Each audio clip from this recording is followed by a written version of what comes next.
Hey everyone, welcome to our no-holds-barred review of our family SUV, the Volvo XC60 model year 2014. This is going to give you all the good, all the bad, everything you can expect from this car.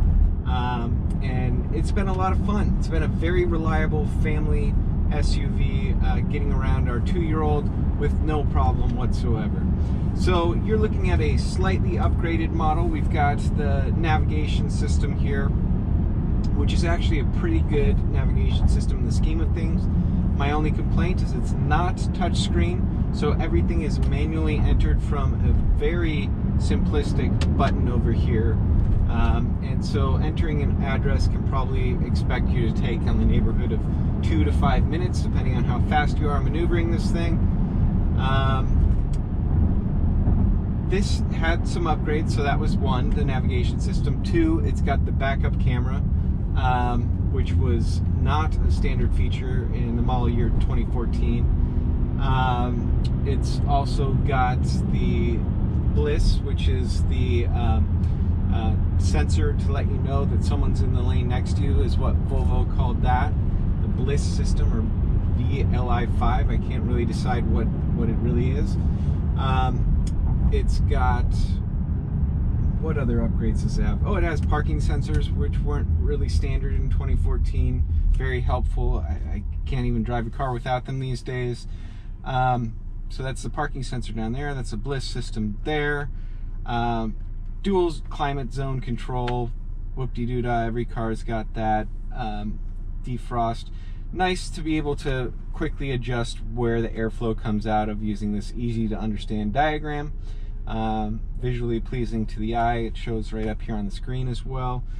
Keyless entry, which in 2014 wasn't a very common thing. It does have pedestrian collision avoidance, as well as some general collision avoidance, and that's through the camera system that's up here. And that was extremely rare for model year 2014, and something that Volvo was well ahead of the curve on. It's got this really great digital dash, extremely well done, especially for model year 2014. Very clear, very easy to understand, and it looks really sporty. You did have to switch to this sport mode, which is in the menu system, which you access through the steering wheel, but once you're on it, you never have to change it, and it just looks, I mean, to be quite honest, better than a lot of modern SUVs that I've seen with their digital dash. Some of them are too overwhelming, some of them are extremely underwhelming. This is just perfect, and was well ahead of the curve for the year 2014. It does still have a CD player, which, believe it or not, is nice with kids to be able to just throw in a single CD and easily switch it at any given time. Much better than, you know, a 6-disc changer or a 3-disc changer or whatever, or you have to go into you know, the glove compartment or the center console to change the disc. All it is a single disc, boom, single eject button, in, out, good to go. It does have Bluetooth. The microphone setup here was great. Never had an issue with people not hearing us or drop calls or anything of that nature. The sport shifter is pretty effective. It's nothing fancy, which is good, because a lot of them that got fancy started to really screw with me. And so all you do to get the sport mode, swap it over. You got your gear selector.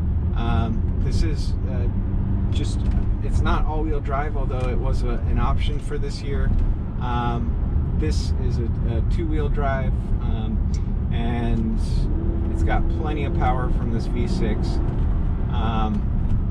even more so than a lot of modern SUVs. So the other good thing about this is it doesn't have the auto stop-start that a lot of new SUVs have. So it just keeps going. Oil changes only required every 10,000 miles. This vehicle is always serviced through the Volvo dealership. Shout out to Carlsbad Volvo, who always treated us very nicely. All the trim and features of the car, including the plastic, feels slightly above what you might find in a American SUV. otherwise, this has just been a great, reliable family workhorse. Getting us from A to B without any complaints. Never been in the shop for anything other than an oil change through 50,000 miles. This is a pretty good rear view mirror. It's got full visibility of the back. So you've got room for 5 passengers. I'll try to give you an idea of what the leather's like here in a second, but everything's just slightly above average is what I would rate it. And if you're looking for a reliable workhorse SUV for your family, preferably of 4 or less, because the middle seat in the back, especially if you have child seats in here, it's not going to provide you that much room or be very comfortable. So yeah, I'd recommend it for families of 4 or less, or 4 and a dog or cat or whatever. But otherwise, if you got 5 or more, you're going to be needing to look for those 7-seaters here. So give you an idea of the speed on this. So not the world's fastest SUV, but it gets up there and it gets going fast. Plenty of power to make passing on the freeway with ease. Great gigantic sunroof up here, which was ahead of its time as well. The panoramic sunglass was not a common feature in model year 2014.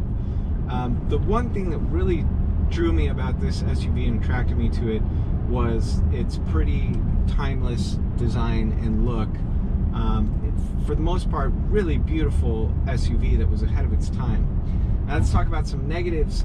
It does not have LED headlights, and therefore it's got that whatever HID yellowish sort of just inferior look compared to what you'll see on a lot of cars today. The weird thing is that it has LED daytime running lights, so it just looks bizarre to have these beautiful daytime LED running lamps next to the actual headlights, and it just makes the actual headlights look so cheesy. I mentioned that I hated that this isn't touchscreen. It's so frustrating to be able to not be able to touch this beautiful big enough screen here. Why do I have to go through this stupid menu and manually set destinations? An extremely slow way to input information. You can't access the camera when you're stopped here, so that's kind of nice. It'll lock me out here in a second once we get going. What else don't I like about it?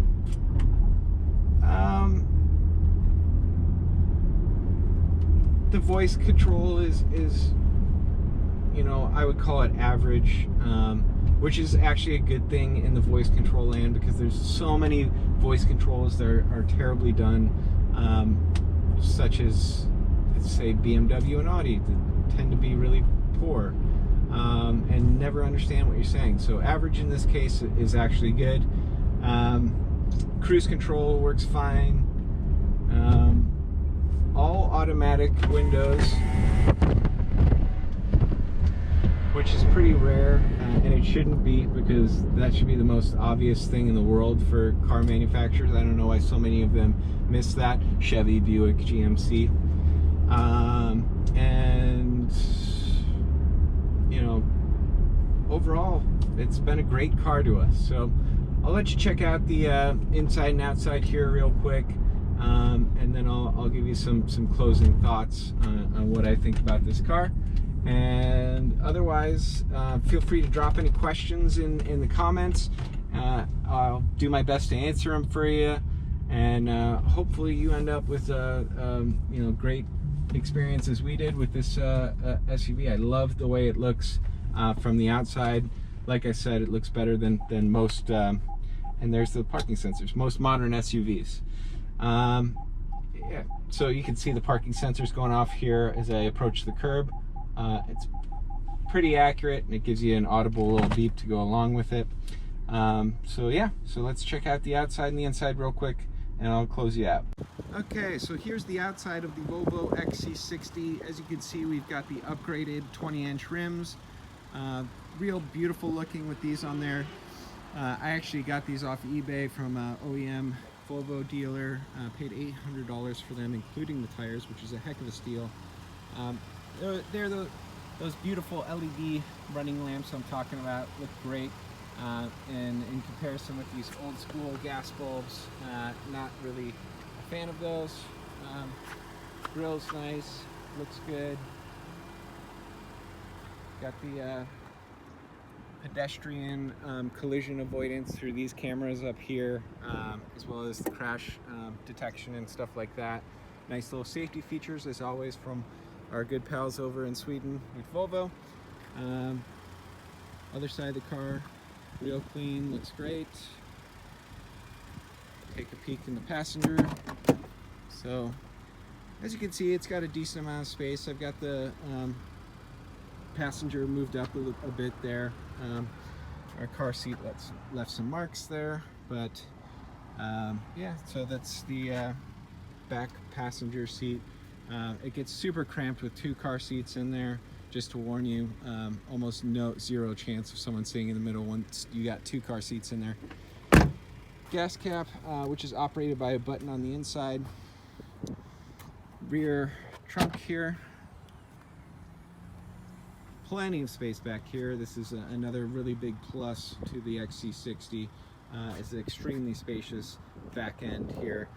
So once we lift this up, you'll see the Swedes included some nice white gloves to change your spare tire with. They were nice enough to include an actual spare tire as opposed to a lot of SUV manufacturers these days, although it would be pretty disappointing to actually have to ride on this thing.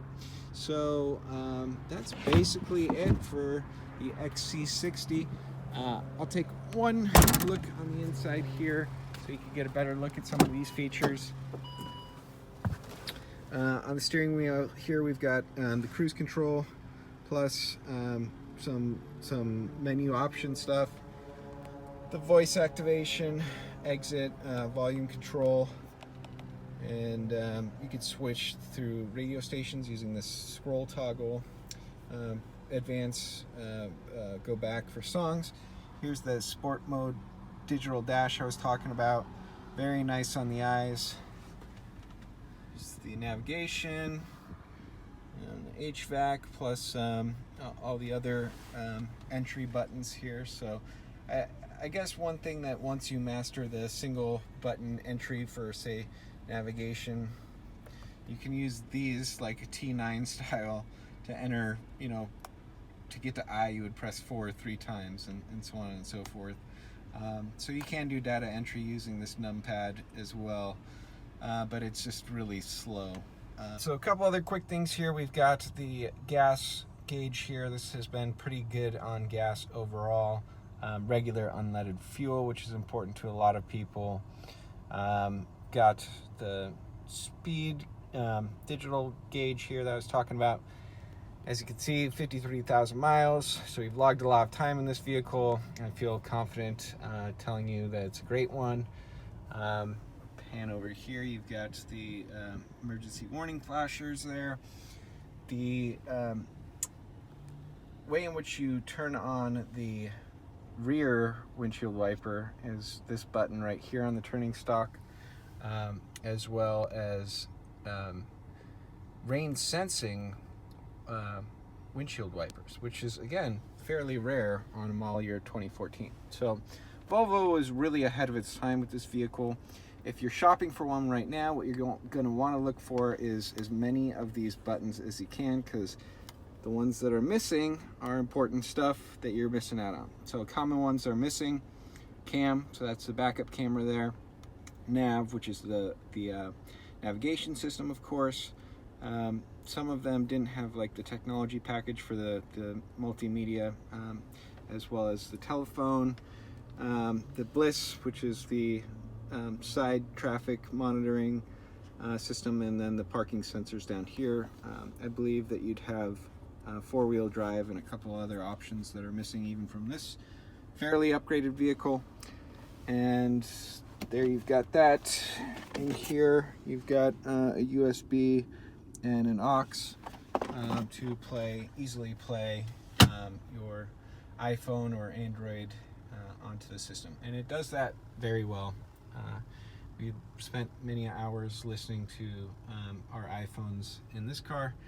A little security system there gives any would-be thieves a little warning about not to try anything with your car. Here's the sunroof controls up here, a little kind of airline style notification about the passenger airbag. There's that nice big rear view mirror, and here's panoramic sunroof. Cool, so that's about it for the XC60. Great car. We've loved every minute with this bad boy or bad girl, depending on who's driving it. And yeah, so if you have any questions, hit us up in the comments. Happy to answer them for you. We've loved every minute with this Swedish people mover. So thank you, Volvo, and yeah, hope you enjoyed the review.